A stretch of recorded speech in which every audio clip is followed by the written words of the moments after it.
ये महोदय सिर्फ आंखों से लेजर लाइट वाली रील बनाने के लिए विदेशों का दौरा करते हैं, बाकी काम इनसे कुछ होता है नहीं। अब देखिए ना, जनाब चीन के दौरे पर पहुंचे हैं। यहाँ पहुंचकर इन्होंने मंगलवार यानी आज राष्ट्रपति शी जिनपिंग से बीजिंग में मुलाकात की है। एस जयशंकर ने ये मुलाकात कितनी गर्मजोशी से की है, आप तस्वीर देखकर अंदाजा लगा सकते हैं। अब आप सोच रहे होंगे आखिर इस मुलाकात में समस्या क्या है, तो रुकिए आपको एक एक कर पूरी कहानी समझाते हैं। फिर आप खुद हिसाब लगा लीजिएगा कि इस तस्वीर से भारत को क्यों समस्या होनी चाहिए। पहलगाम हमला तो याद ही होगा आपको। इसके बाद भारत पाकिस्तान के बीच जब तनाव की स्थिति थी, लगातार दोनों देश टकरा रहे थे, तब भारत अकेला खड़ा था और पाकिस्तान जैसे देश के साथ तुर्की और चीन थे जो लगातार उसकी मदद कर रहे थे। हाल ही में सेना ने ही इसका खुलासा किया था। भारतीय सेना ने बताया कि ऑपरेशन सिंदूर के दौरान भारत एक बॉर्डर पर तीन दुश्मनों से लड़ रहा था। पहला तो पाकिस्तान था ही जिससे सीधे युद्ध हो रहा था, लेकिन दूसरी तरफ पाकिस्तान की मदद चीन और तुर्की भी कर रहे थे। जैसे कि चीन पाकिस्तान की सारी इलेक्ट्रॉनिक सर्वेलांस और इंटेलिजेंस की मदद कर रहा था। चीन ने पाकिस्तान को भारत के मिसाइल और एयरक्राफ्ट के मूवमेंट की पूरी जानकारी दी थी। पाकिस्तान को लगातार चीन से इनपुट्स मिल रहे थे कि भारत कब क्या करने जा रहा है।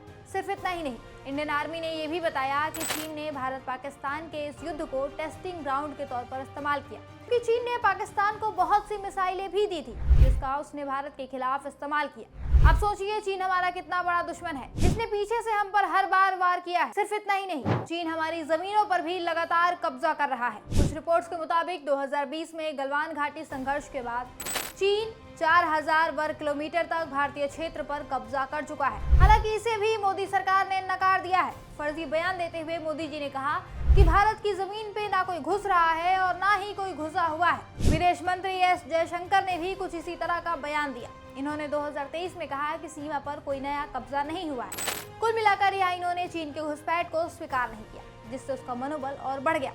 उसने भारत के कई हिस्सों का नाम बदल दिया। अभी 2 महीने पहले की ही बात है, चीन ने अरुणाचल की 27 जगहों के नाम बदल दिए थे। चीन ने ये लिस्ट अपनी सरकारी वेबसाइट ग्लोबल टाइम्स पर भी जारी की थी।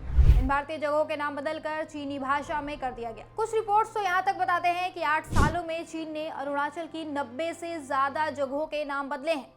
चीन की अभी आदत सी बन गई है, वो अक्सर अरुणाचल में अपना दावा जताने की कोशिश में इसके कई शहरों, गांवों, नदियों आदि के नाम बदलता रहता है। 2023 में भारत ने G20 शिखर सम्मेलन के समय एक बैठक अरुणाचल में की थी, तब भी चीन ने इस क्षेत्र में कुछ नाम बदलने की घोषणा की थी। इसके पहले 2017 में दलाई लामा जब अरुणाचल आए थे, तब भी नाम बदलने की हरकत की गई थी चीन द्वारा। 2024 में भी उसने 30 जगहों के नाम बदले थे और इस साल अब तक 27 जगहों के नाम बदल चुका है। इन सब घटनाओं से आपको एक बात तो समझ आ ही गई होगी कि चीन भारत का बहुत बड़ा दुश्मन है। वो हमेशा पीठ पीछे से वार करता है, हमें नुकसान पहुंचाता है।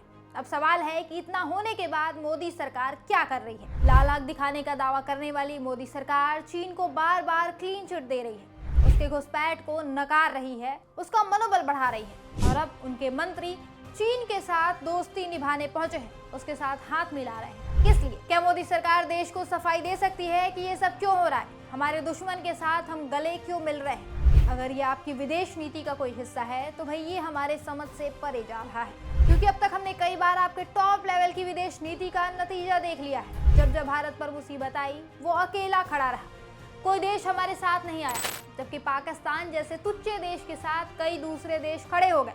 इससे तो यही समझ आ रहा है कि आपकी विदेश नीति एकदम फिसड्डी है, इसका कोई मतलब नहीं है। खैर, अब आप बताइए इस तस्वीर पर हम क्यों ना आपत्ति जताएं।